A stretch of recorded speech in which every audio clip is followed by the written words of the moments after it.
Hi guys, welcome back to my channel. It's Doremi, and I just wanted to make a quick video because I just saw a movie recently that I really thought I just wanted to mention, get my opinion out there.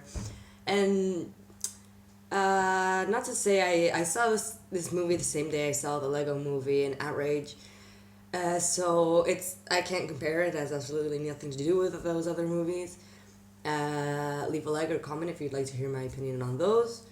But I was very disturbed in a way.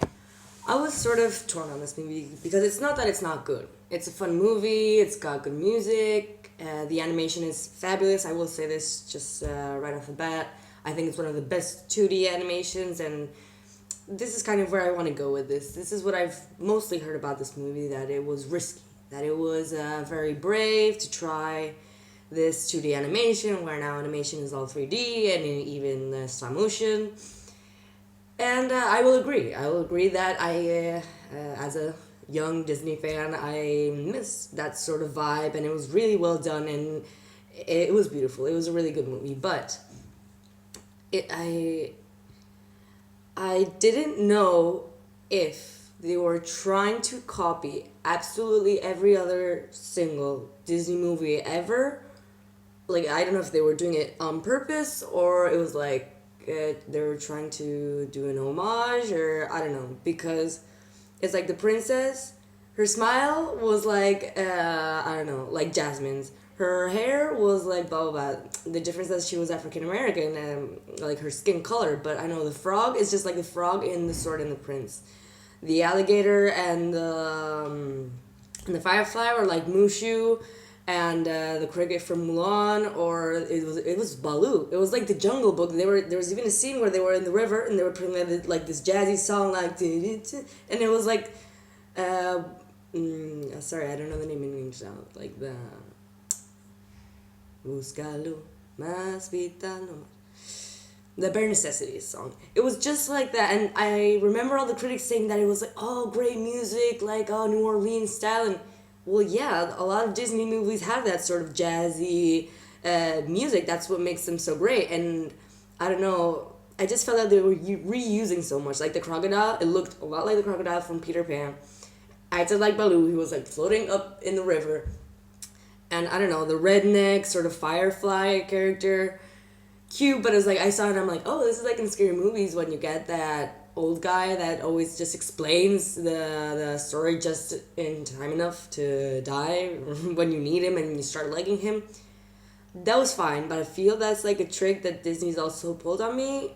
And there's aside that there's like the obvious pattern of like the two goofy friends that help, like Pegasus and Philoctetes and Hercules, or I don't know. It just reminded me so much of one, the whole finding yourself, being happy with who you are, which is obviously copied of Shrek, and it was like even more so because they were green. But hey, that's DreamWorks. We haven't had our own little like green get together, and they say no to being what they should be because of what they are, because of love.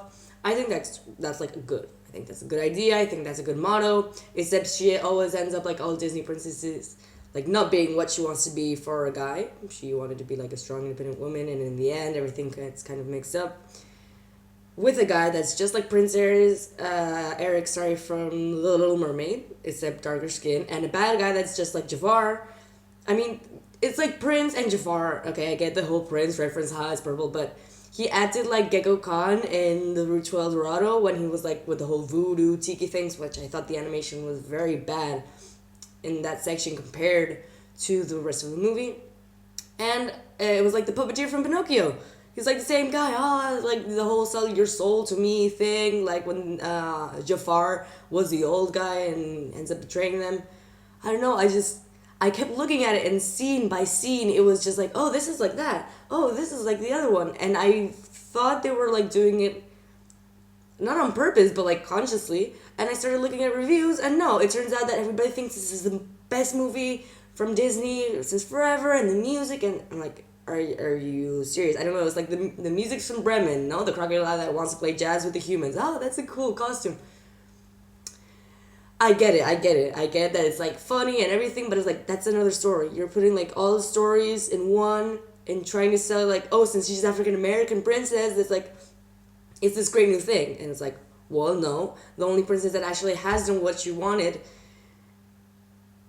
That's kind of the deal. I get that she has to be like the princess that to be a real princess, which is kind of the motto at the end of the story, that she's actually a real princess by not wanting to be a regular princess and wanting to work, and since she acted like a princess, she deserves the happy ending of a princess.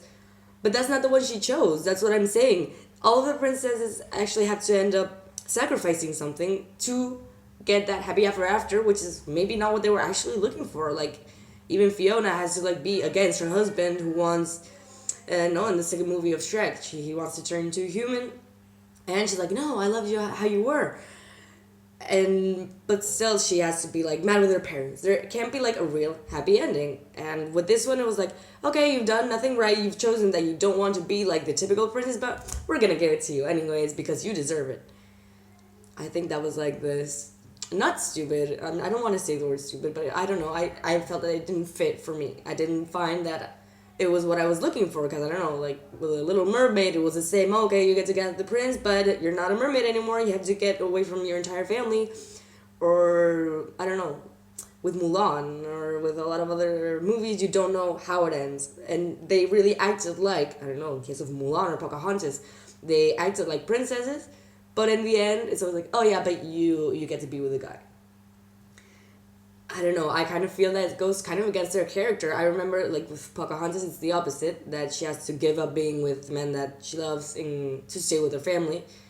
And it was like, why? And it was like, because that's how the character is. That's how the story is. The character will not give up what to her is most important, which is, like, her family, because for this guy that she just met a couple of, like, days ago, and she risked her life for. And it's, like, a different kind of love. It's a different way to express love. Now it's just like, okay, riverboat song, and then a lot of jazzy people, and like, okay, the Prince reference was pretty cool. Oh, and like, I just remembered the sort of like kooky old lady. It's like, it gave me an Emperor's New Groove sort of vibe. The animation in that part with the Yzma, that sort of lines in her face, it was very good. But it's still like, oh, there's the Matrix. There was like the thing with the Oracle, you know, asking the metaphorical questions, like, and who do you really think? Well, okay, I get it, but it's like kids, one, will not get those references because those movies are from the 90s, and like most of the other movies they were referencing, they cheated. They cheated because kids won't be able to recognize that and say, oh, that's just like The Sword in the Stone, or I don't know, this is just like Pocahontas. I felt that they were like cheating, and that's not what Disney is about. Disney is precisely about giving a lot of different types of princesses that always end up in like the same situation, but there's a different story each time, and there's a different feel each time. And now, like, aside that from the fact that it was in a swamp and that there were frogs, and okay, Louisiana ate frog legs, and okay, I get that. I don't know, you could have done it with like worms, or you could have done it like another it's a Bugs Life 3, or I don't know, or Shrek 5.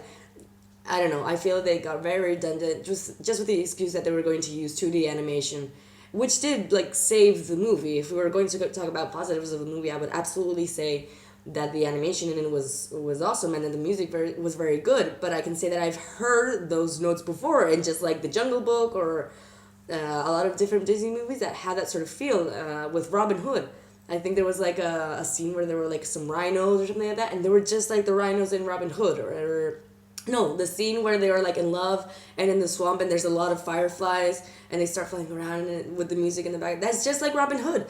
It's like identical.